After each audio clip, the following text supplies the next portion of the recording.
need to take things one step at a time. Otherwise, you are just going to get overwhelmed. Often in life, we lay everything out on the table and we get overwhelmed. We think too far ahead. We don't look at what's in front of us. We look what's way in front of us. We think of doing all the work at once, and we work ourselves into an overload. The fuse in our brain breaks, and we end up just not doing anything at all because we get overwhelmed. We need to take one thing at a time, one foot in front of the other. And sometimes it's about letting things happen and tackling them at the right time. You can't tackle everything at one time. There's a great example, I heard of this recently.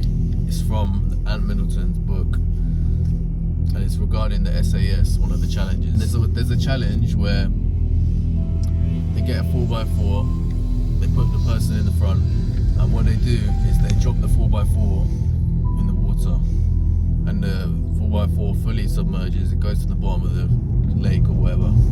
Only until the 4x4 drops right to the bottom, then they're allowed to get out, swim out, take the seatbelt off, and climb out through the window. And he was using the example of this woman who was terrified of it, and she didn't want to do it.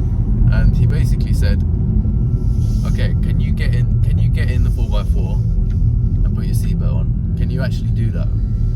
Is that possible? She's like, yeah, of course. You know, of course I can get in a car and put the seatbelt on. Okay, that's the step number one. That's all you need to do. So once you've done step number one, we're gonna lift the 4x4 into the water. Can you handle that?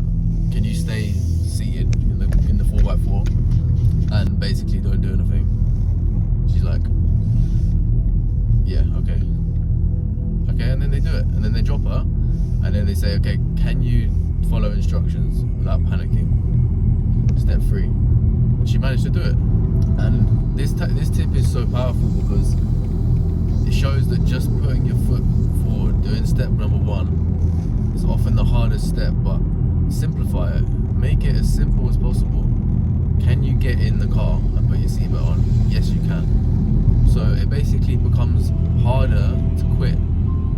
When you're in the moment, it becomes harder to quit than to keep going. That's the hack of life. You need to put yourself in situations and commit and get yourself into positions where it's harder to quit than it is to keep going. I used this example before in one of my videos that if we think too far ahead, you know, in life, if we think too far ahead, you know, let's say 5 years time, 10 years time, 20 years time, 30 years time, it becomes overwhelming. You know, even if you were successful, hugely successful in life, it would still be way too overwhelming. You know, we're not ready to tackle all our problems in one go. You know, our brains aren't able to process all that information. We need to take things one baby step at a time. It's like another time, I did the Tower of Power at Scion Park. I went to Tenerife recently as well, and it's the same thing. I had demons from this ride because about 8 years ago, I went to the top and I came back down. I didn't do it. I pussied out.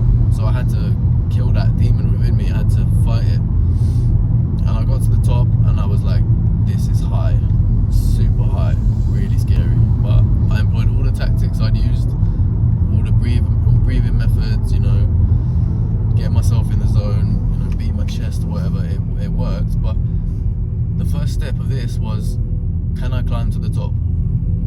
You know, can I get to the top? First step. Second step, can I sit down on the slide? You know, they tell you sit with your arms like this or whatever. So next step was, can I sit down like that? Yes, I can. Next step, okay, now I'm laid down like that.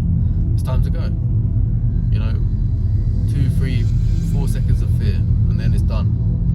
But following this simple tactic is honestly a game changer. We can translate this into every area of our lives. Take things at the first step. Can you do the first step? Then do the second step. Because it holds us accountable as well. You know, if you do all of these routines and, you know, get yourself past level 1, past level 2, and then you pussy out, it's like, it takes more effort to pussy out. So I just love the way that he went through this sort of method. You know, people think of him as like, oh, you can't do something in SAS, get out, you're a pussy, but he actually coached this woman. He told her in simple ways how to actually complete the task. And when you take things one step at a time as well, your brain becomes relaxed. You don't panic because you go, right, focus on the task at hand. It just simplifies it.